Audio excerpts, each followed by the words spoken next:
North Korean leader Kim Jong-un is on his way home Sunday from Russia, ending a 6-day trip that triggered global concerns about weapons transfer deals between the two countries locked in separate standoffs with the West.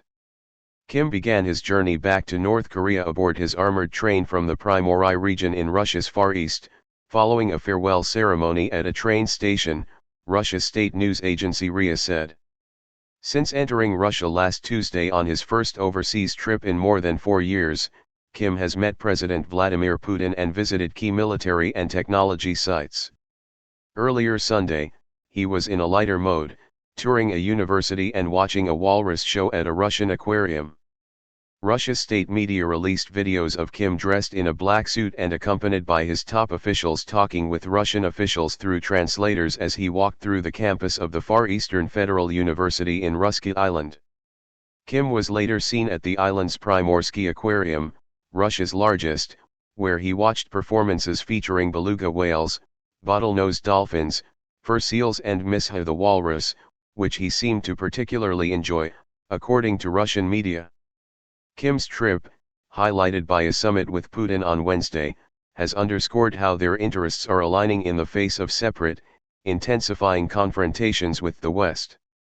US and South Korean officials have said North Korea could provide badly needed munitions for Moscow's war on Ukraine in exchange for sophisticated Russian weapons technology that would advance Kim's nuclear ambitions.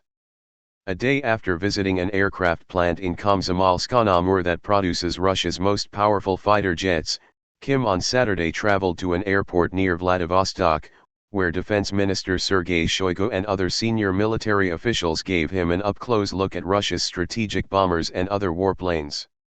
All the Russian warplanes shown to Kim were among the types that have seen active use in the war in Ukraine, including the Tu-160, Tu-95 and Tu-22 bombers that have regularly launched cruise missiles. During Kim's visit, Shoigu and Lt. Gen. Sergei Kobylash, the commander of the Russian long-range bomber force, confirmed for the first time that the Tu-160 had recently received new cruise missiles with a range of more than 6,500 kilometers, over 4,040 miles.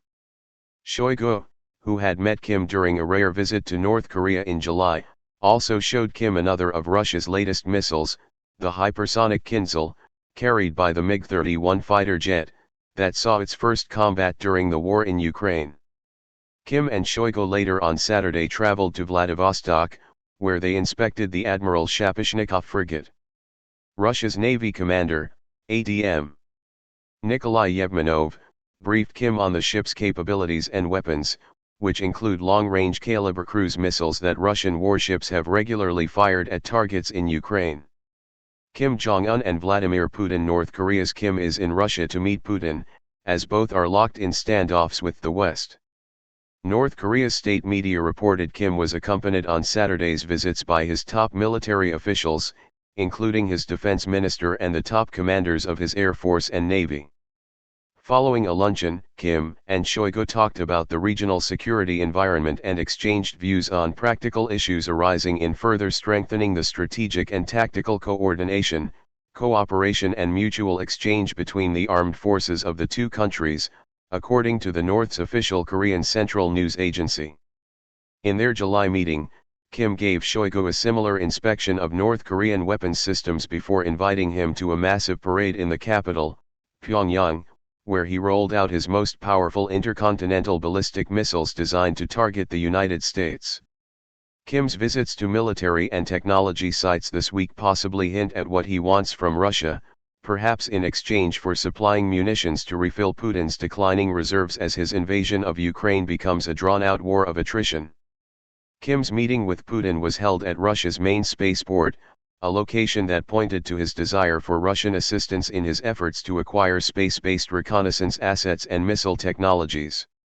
Experts have said potential military cooperation between the countries could include efforts to modernize North Korea's outdated air force, which relies on warplanes sent from the Soviet Union in the 1980s.